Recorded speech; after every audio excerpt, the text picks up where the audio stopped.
So I was working on trying to get a Sega corner going. So you have all of Sega's early stuff right here in Japan. And then over there, I was getting Master System, Genesis, and I don't like it. I think I'm going to take all of the non-Sega stuff from that wall, except for maybe the Amazing Spider-Man right there. Leave that there. Take everything off of this shelf pretty much and this shelf and go through and put them in a box and then try to move all the Sega stuff down there. I've already done a bunch with the Pops Master of the Universe stuff. It takes up a lot less space, and I think it looks pretty good. We'll gonna do a time lapse, trying to take everything down. I picked up a tub that I'm going to put all the stuff in from the shelf, so that after I'm done, hopefully I will be able to disperse it throughout the room.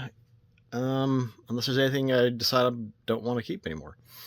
And if that's the case, it'll stay in the tub and more stuff will get added to it and hopefully stuff will go. But let's get going.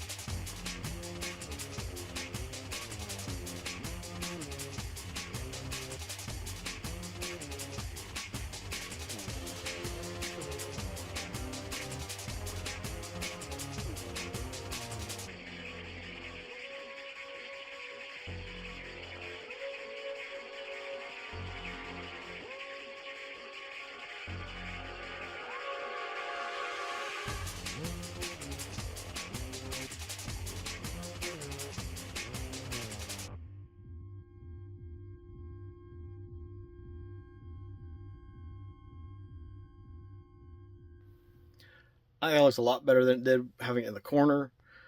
One thing is, these controllers, I'm gonna have to come up with a 3D printable stand so that they'll stand up better, and that way the cables are pulling them down. There's also a gap behind it so the cords can go back behind the boxes. So I need to come up with a stand that I can also wrap the cords around, and so they'll stand up better. And maybe, I don't know if I need to show the backs of them or not. I mean, the backs are pretty plain, but I mean, they look, these ones don't have the caps for the little thumbsticks, which I should have a couple of those that were included in a system. So these were what you would screw in there, which you can see on this one. I was hoping to try to show some way of doing that, showing those, but like I said, I'll come up with a 3D printable stand or something for them. They'll be one-offs, I guess, once I figure out what I like. But I think it looks pretty good. Let's so you have the SC3000H, and then SG1000 2 Mark III. You got some of the accessories for the SG1000, and the Master System, and then the Genesis, and the power base converter, and then a couple of Brazilian systems. So yeah, I think that looks pretty good. Fine tune it as things go as always. The Lego figures, I don't know, maybe I'll have to try to replace those with some of the Sonic brick built stuff. Find another spot for those minifigures, but yeah, I think I kind of like it. I like it better, definitely better than I did right there. I had a buddy give me an idea of getting labels to put underneath here, so I could put SG1000, SG1000 Model 2. What I'd really like to do, and it wouldn't work for this setup, it'd be more like a museum type thing, but to have little placards that said console, release date, maybe a little picture of it, some of the specifications about it, and maybe, like particularly with the SG1000, that was released the same day as the Famicom in Japan. I think throw that in there and then talk about sales numbers or something. What kind of information do you think would be? Because I think like an 8.5 by 11 sheet. But what kind of information would be not only relevant, but do you think people would find it interesting? Because what I'd like to do is to take these to conventions, because this is stuff a lot of people don't know about, don't even care about, but it would be a good way to get some information out there about, particularly the early Sega stuff that I didn't know about until a few years ago, and I think a lot of people don't know about. But yeah, overall it looks pretty good. The flashing sign won't stay there because it's got the battery pack over there, and that's just not going to work. But I think it looks a lot better. I think it looks good. I think I'm going to leave it like that for now, and then I can focus on these shelves. Although I've got to really decide, do I want to keep that many Masters of the Universe pops? Another Masters of the Universe. Like, I didn't realize how much Masters of the Universe stuff I had until I started putting it all together in one spot. And it's like, ooh, that's a lot. And probably a lot of unnecessary duplicates. And none of the Motussel stuff that they made a few years back were Masters of the Universe and muscle size. Yeah, there's one right here. There's the Wind Raider and the Roton, and it's in purple. And I think it came out in a couple other different colors as well. But I'm not sure if I want to put those up there or save those for the Masters of the muscle spot. But slowly, somewhat painfully, it's coming along. But it's the Sega spot. Well, Sega 8-bit and a tiny 16-bit slot right there. Well, I guess that's the only 16-bit, because up there is 8-bit on 16-bit. I don't know what I can put in that little open slot, but I'll look into it. I was kind of hoping that I could put all of the boxed systems I had over on this wall, but that would mean a lot more rework, but not today. It's been a couple weeks, and I've done a little bit more updating. I put the Genesis and Genesis 2 minis right here.